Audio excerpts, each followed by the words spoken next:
안녕하세요. 취업 준비하는 사람들을 위한 커리어 개발 센터 개커쌤 채널입니다. 오늘은 인사 담당자로부터 긍정적인 평가를 받게 되는 점수 따는 자소서 작성 요령에 관해 살펴보겠습니다. 각 문항이 자기소개서 답변은 다수의 문장으로 구성되어 있습니다.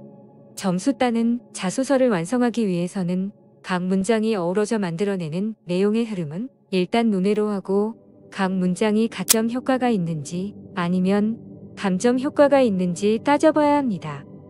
그렇게 해서 감점 문장은 축약시키거나 제외시키고 가점 문장을 적극 수용하여 글을 완성하면 나의 합격 가능성을 향상시키는 가점형 자소서가 완성될 것입니다. 자기소개서에 등장하는 몇 개의 문장 사례를 놓고 그와 같은 분석을 진행해 보겠습니다. 먼저 가점 문장의 사례들을 살펴보겠습니다. 가점 문장 사례 1.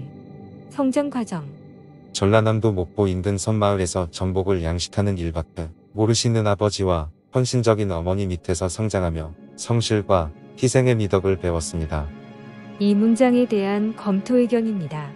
엄한 아버지와 자상한 어머니로 시작하는 성장 과정에 비해 인사 담당자의 눈길을 끌기에 충분한 차별화 포인트, 즉 섬마을, 전복 양식, 성실과 희생의 미덕과 같은 문구를 포함하고 있는 문장입니다.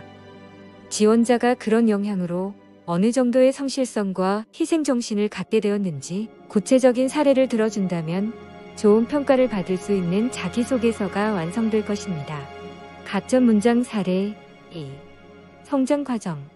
저는 어린 시절부터 태권도를 배우며 여러 사범님들과 동료들과의 단체 활동 속에서 서로 협동하고 필요한 경우 양보도 할 줄 아는 사회성을 키울 수 있었습니다. 이 문장에 대한 검토 의견입니다. 태권도라는 구체적인 화두를 먼저 제시했기 때문에 그 뒤에 나오는 협동과 양보의 사회성이 설득력을 갖게 되었습니다. 직장 생활에 있어서도 이와 같은 사회성은 꼭 필요한 것이기에 충분히 가점 효과가 있는 문장이라고 판단됩니다. 그럴지라도 다수의 지원자들이 태권도를 활용하여 이런 점을 어필한다면 이 얘기도 어느덧 상투적인 문장으로 전락할 수 있습니다. 가점 문장 사례 3. 입사 후 포부. 영업은 사람을 사귀는 것이고 그 사귐에서 서로가 행복해질 수 있도록 유대관계를 유지하며 도움을 주는 것이라고 생각합니다. 이 문장에 대한 검토 의견입니다. 지원자가 생각하는 영업인이 견지해야 할 철학이나 신조를 정의하고 있습니다. 영업은 사람을 사귀는 것이라는 정의가 나름 참신하여 인사 담당자의 눈길을 끌기에 충분해 보입니다. 왠지 이 지원자를 채용하면 입사 후에 건실한 영업인으로 성장할 것 같은 기대감을 갖게 합니다. 가점 문장 사례 4. 지원 동기. 학창시절 아르바이트를 통해 영업에 대한 기본적인 지식과 경험을 쌓았지만 대기업에서의 영업은 처음이기에 그 시작은 미비할 수 있습니다. 이 문장에 대한 검토 의견입니다. 대부분의 지원자들이 자기소개서를 통해 자신의 역량과 강점을 자랑하느라 분주하기 때문에 그 시작은 미비할 수 있습니다와 같은 겸허함은 신선하게 보일 수 있어서 그 느낌이 좋습니다. 연인들끼리 밀당을 하듯이 자기소개서 작성에 있어서도 치고 나가기도 했다가 고개를 숙이기도 하는 줄다리기를 잘해야 합니다. 그래서 속설에 의하면 연애 경험이 많은 사람이 자기소개서도 잘 쓰게 된다고 합니다. 가점 문장 사례 도. 인생관, 가치관. 무라카미 류의 소설에 나오는 즐겁게 사는 게 이기는 거야 라는 말은 제가 가장 소중하게 생각하는 삶의 원칙입니다. 이 문장에 대한 검토 의견입니다. 유명 소설 속의 문장을 자기소개서에 직접 인용하는 것이 좀 진보하게 보일 수 있는데 위 문장의 경우는 공감할 수 있는 여지가 많아서 느낌이 좋습니다. 부러우면 지는 거다라는 말에 익숙해져 있기 때문에 즐겁게 사는 게 이기는 거야 라는 말이 새삼스러우면서도 설득력 있게 다가옵니다. 어떤 문구를 인용하느냐에 따라 참신한 글이 되기도 하고 진보한 글이 되기도 하는 미세한 차이를 어떻게 판별할 것인지는 지원자의 자기소개서 작업에 대한 열정과 평소 교양이 영향을 미친다고 생각합니다. 이번에는 감점 문장의 사례들을 살펴보겠습니다. 감점 문장 사례 1. 지원 동기 및 입사 후 포부. 저는 성실한 자세로 기사의 발전을 위해 열심히 일하고자 하는 열정으로 가득한 지원자입니다. 이 문장에 대한 검토 의견입니다. 지원자가 얼마나 성실한지, 기사에 대한 관심과 애착이 얼마나 강력한지 글을 통해 보여줄 수 있다면 모르겠지만 이 문장만으로는 좋은 평가를 받기 어렵습니다. 이 회사에 입사하기 위해 지원하는 사람들 중에 이 정도의 열망을 갖고 있지 않은 사람은 찾아보기 힘들기 때문입니다. 지원자만의 색깔이 가미된 차별화된 글을 완성해야 합니다.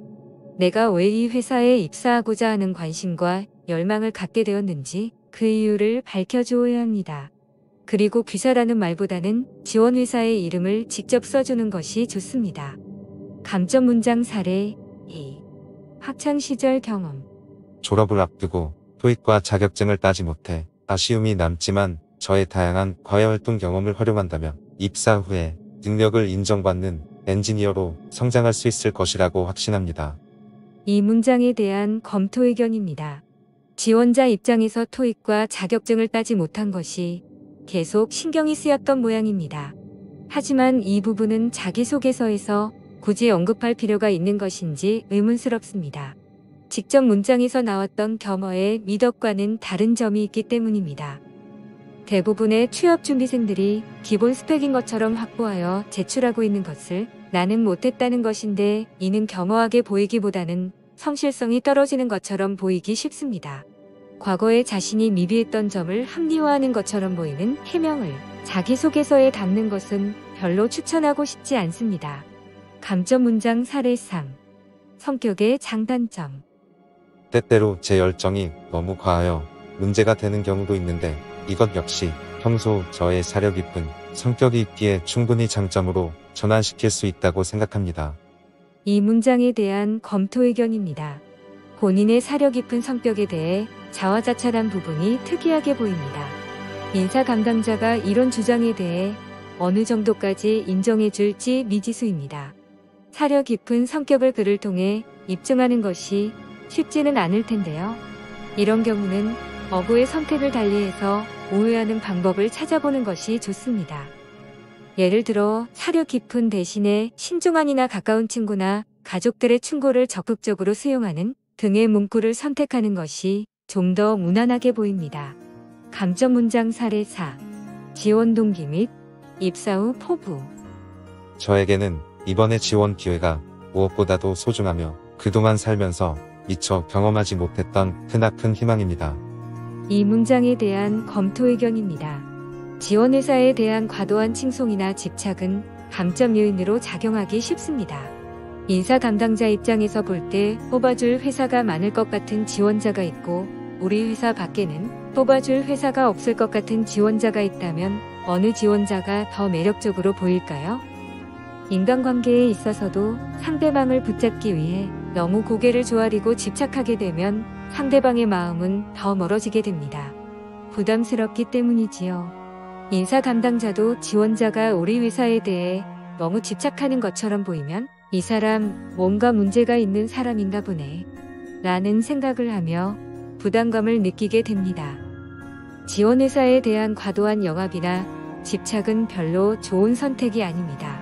어느 정도 강건하고 자신감 있는 모습을 보여줄 때 회사도 당신을 믿고 선택할 것입니다. 감점 문장 사례 5. 성격의 장단점. 저는 건망증이 심한 편이어서 이를 고치기 위해 메모하는 습관을 길렀습니다. 이 문장에 대한 검토 의견입니다. 일단 이 문장은 성격의 장단점을 작성할 때 다수의 지원자들이 선택하는 상투적인 내용이라서 인사 담당자로부터 좋은 평가를 받기는 어렵습니다. 그냥 단점에 대한 답변을 누락시키기는 찝찝하니 마지못해 던지는 형식적인 멘트로 느껴질 것입니다. 하지만 지원자의 건망증이 어느 정도로 심했는지, 그것을 고치기 위해 얼마나 많은 노력을 했는지 그런 측면에서 구체적인 내용을 보완해 준다면 얘기는 달라질 수 있습니다. 자신의 단점을 지적함에 있어서도 어느 정도는 솔직하게 답변하는 용기를 보여줄 때 인사 담당자로부터 좋은 평가를 받을 수 있습니다. 이상과 같은 가점 문장과 감점 문장의 사례들을 분석해 볼 때 가점형 자소서를 완성하기 위한 몇 가지 요령을 말씀드리겠습니다. 자소서를 통해 제시한 문장의 내용이 이를 평가하는 인사 담당자로부터 어느 정도의 공감을 얻을 수 있을지 그 공감도가 가점 문장과 감점 문장을 가르는 잣대가 됩니다. 진부한 내용이나 문구로는 인사 담당자의 공감을 얻기 힘듭니다. 참신한 소재 또는 사례를 제시했을 때 인사 담당자의 눈길을 끌고 긍정적인 공감을 이끌어낼 수 있습니다. 객관적인 근거나 사례가 없는 자기 자랑이나 주장은 설득력이 약해질 수밖에 없습니다. 그리고 필요 이상의 감정 표출이나 집착, 지원회사에 대한 과도한 칭송 또한 인사 담당자를 부담스럽게 만들 뿐입니다. 이런 접근은 지원자의 미흡한 의사소통 능력이나 인격적 미성숙을 보여줄 뿐입니다. 자소서에 겸손한 문구를 포함시키는 것은 반드시 긍정적인 평가를 이끌어내는 요소는 아니지만 지원자의 진정성을 보여주는 반사효과는 기대해 볼 수 있습니다. 잘 나가는 격투기 선수가 강공과 약공을 배합하여 상대 선수를 제압하듯이 자소서 전체적으로 자기 자랑과 겸손의 문구를 적절히 섞어주는 것이 설득력 있는 자소서를 완성하는 하나의 요령입니다. 끝으로 토익과 자격증 사례에서 보았듯이 지원자의 약점이나 미흡한 점을 합리화하거나 해명하기 위한 문구를 포함시키는 것은 별로 추천하고 싶지 않은 접근법입니다. 모르고 넘어갈 수도 있었던 허물을 굳이 긁어서 부스럼을 만들 필요는 없습니다. 자소서를 통해서 내가 갖고 있는 긍정적 측면을 부각시키는 데 집중하는 것이 좋습니다. 지금까지 살펴본 내용이 개커샘 구독자 여러분들의 자기소개서를 더욱 강건하게 만드는데 조금이나마 보탬이 되기를 바랍니다. 취업을 준비하는 사람들을 위한 커리어 개발센터 개커샘 채널이었습니다. 또 만나려면 구독과 좋아요 꼭 눌러주세요. 다음에 더 좋은 영상으로 찾아뵙겠습니다.